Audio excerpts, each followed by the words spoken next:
জিভে জল আনা পাবদা মাছ ভুনা। আসসালামু আলাইকুম।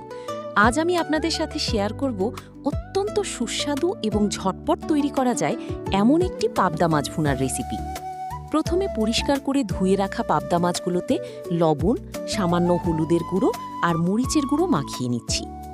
পাবদা মাছ খুব নরম হয়, তাই প্যানে তেল গরম করে হালকা লালচে করে 2 পিঠ সাবধানে ভেজে তুলে নেব।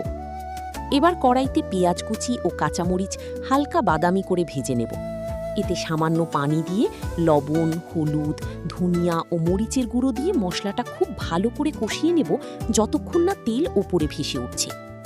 কষানো মশলায় টমেটো কুচি দিয়ে একটু নেড়ে ভাজা পাবদা মাছগুলো দিয়ে দিচ্ছি। পরিমাণ মতো পানি দিয়ে কিছুক্ষণ রান্না করব। নামানোর আগে ওপর থেকে তাজা ধনেপাতা কুচি ছিটিয়ে দিলেই তৈরি আমাদের গরম ভাতের সঙ্গী পাবদা মাছ ভুনা।